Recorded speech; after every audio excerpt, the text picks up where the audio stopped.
Well, good morning, guys. Sitting here looking at this, the view we have this morning. I'm watching the chipmunk.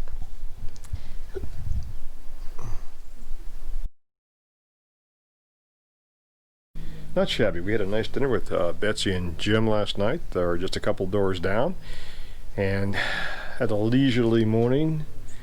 Because of the virus, the dining room is closed for breakfast, but they have bag breakfasts that you custom designed the night before, and they delivered it to your room. Not bad. What do you think? Oh, the view is what's spectacular. Yeah. You know, the blueberry muffin was not noteworthy, but the view was spectacular. But the coffee, I brought my own, is really good. So we're joining up with Betsy and Jim in a minute. We're going down to the Asheville area to look at the Well, actually, I think it's right off the Parkway, the Arboretum. Yeah, whatever. We're going to do that. And then we're going to go over to the little town of Waynesville. Where there's a nice barbecue restaurant. Yeah. And apparently my love of the Parkway in Virginia is about to be overshadowed by the Parkway through North Carolina. It looks like there's so many different visitor centers and facilities in the North Carolina region that Virginia has just dropped the ball. I don't think there's any visitor centers along the Parkway in Virginia. So that's kind of sad. Anyway, Virginia, you're on notice. Fix it. But I think it's really up to the National Park Service, because they own the entire Parkway. Yeah, this is great. Yeah. Hard to argue with this view. Because we might have a little chipmunk in our room. Oh. That would be exciting. As long as they don't form a singing trio. For many of you folks who are under the age of perhaps 50, you have no reference to what that means. I think there was a cheap movie made a couple years ago about the chipmunks, but it can't hold a candle to the TV show of the 60s, the cartoon.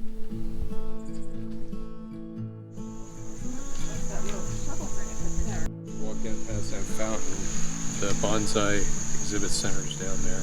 You're not filming me, are you? These are always more flattering. I should take a moment to introduce Jim and Betsy. Miriam had known them for years before I was ever in the equation. Although we only get together about once every other year or so, when we do, it's as if we've never been apart. They're that kind of friends. Currently, we are planning to reconnect in Glacier National Park in August 2021, if the Lord's willing and the creek don't rise.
All this walking around has made me hungry. Well, small place, good. We are in search. They have Texas brisket. They have Texas brisket? This is the wrong place then. No. I hope. On a field trip looking for good barbecue, we found this little joint. Outside stuff? Oh, they have Yeah, outside oh, seating. perfect. Oh, that's perfect. So we're gonna check it out. Socially distant. Outside, or what do you think? Oh, There's. close your shade. Please see hostess inside for outside seats.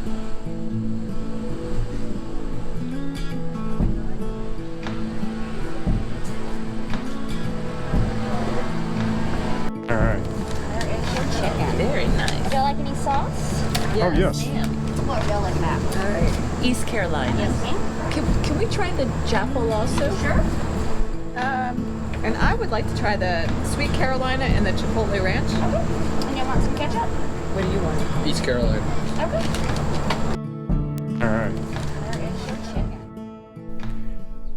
Well, after having some pretty good barbecue down in Waynesville, we took a little tour of the town, did a little shopping, came on back up here and had some cocktails while overlooking the valley before the fog set in. And now this is our view.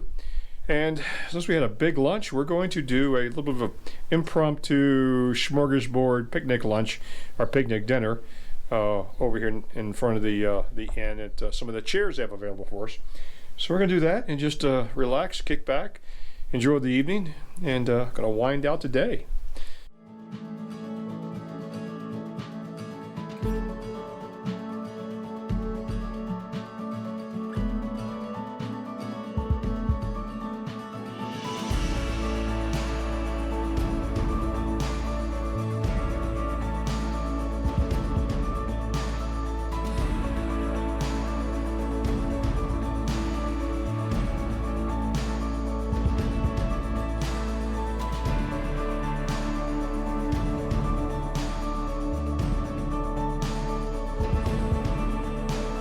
You know, and I don't know how this gem of a place has escaped my knowledge all these years until now, but thank you, Ray and Linda, for pointing it out to us.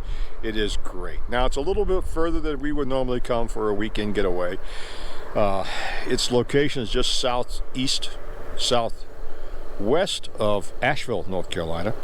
It's about, it's in the mid 5,000 foot range. I forgot the exact elevation, but the reason they put this here is because it's cooler in the summertime, which is one of the reasons we're here.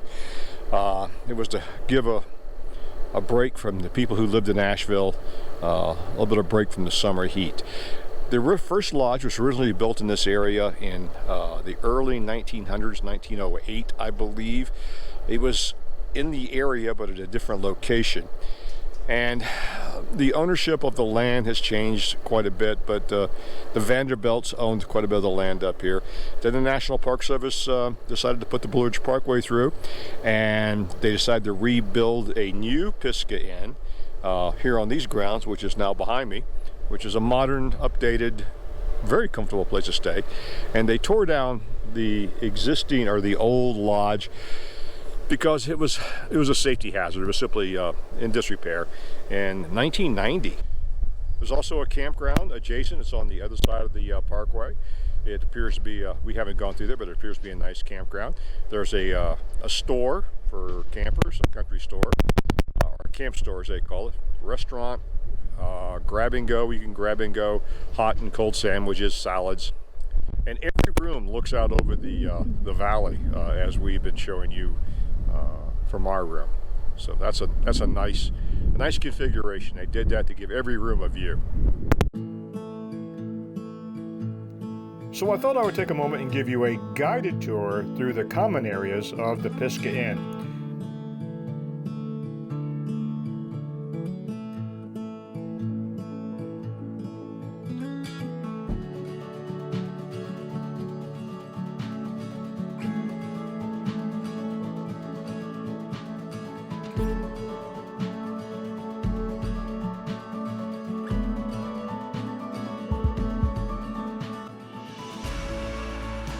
We knew that we wanted to spend one day hiking the trails near the Pisgah Inn. but there were so many to choose from. I have the All Trails phone app. We had a book on local trails. There were handouts from the hotel. But sometimes you just need good advice from someone who's been there. So early in the morning, we came upon Robert in the camp store.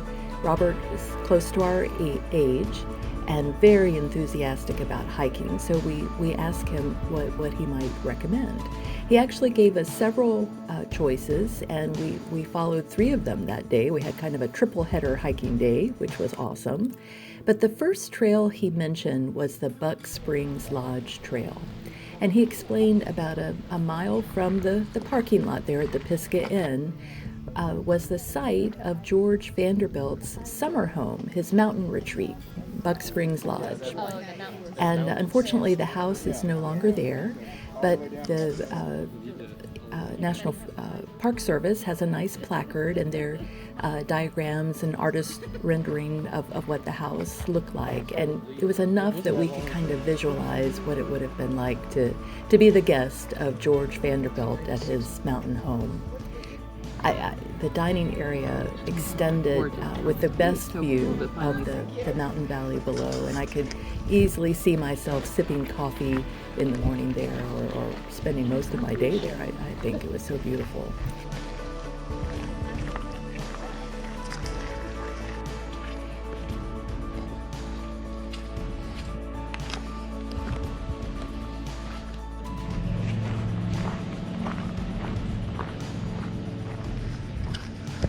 Does that sound good? What was the first part? Have a rest and Yeah. have some lunch. You gonna make it? Oh, yeah. That's what I was thinking. Yeah, I might get a sandwich. I don't know. My money's on you. You're He gonna have a hasn't sandwich. had his for- sandwich. Yeah, I'm already getting the Reuben for supper. I already decided, and something else. But only if you can get a good dill pickle to go with it. I don't know. I hope so. Yeah, it doesn't count unless you get a good dill pickle. Well, we finished our 2-mile, about 2-mile day Warm hike up. to Buck Spring. It was George Vanderbilt's summer lodge at Buck Spring. A beautiful sight. and how much of it's left? Nothing. But a placard that helped us imagine what it might have been like. Yeah. I'm sure it was very grand. Our next evolution is a gourmet picnic lunch. We're waiting on our friends Jimmy and Betsy to decide to take a short rest period. We picked up our sandwiches from the grab and go here, and trying to decide where we're going to sit on this picnic table in the sunlight or over there under their shade tree on the ground. You look like a sheik with your kerchief. I am a chic. Did you get dressing from somewhere? Yes. It's about the Okay, top shelf. if you take a look in the background, you will notice some activity with brightly colored balloons. I seldom find myself at a loss for words. This is one of those times. We watched this group of people launch small hot air balloons powered with some sort of open flame device similar to a paraffin fire starter, then letting them go to fly over thousands of acres of national forest land. What could possibly go wrong? What not to do in a national forest. Yeah. Don't do this.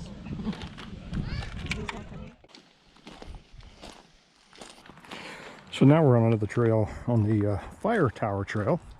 Gonna go look at the, see if we can get up the fire tower, see if we can see if those people set the woods on fire with those crazy balloons.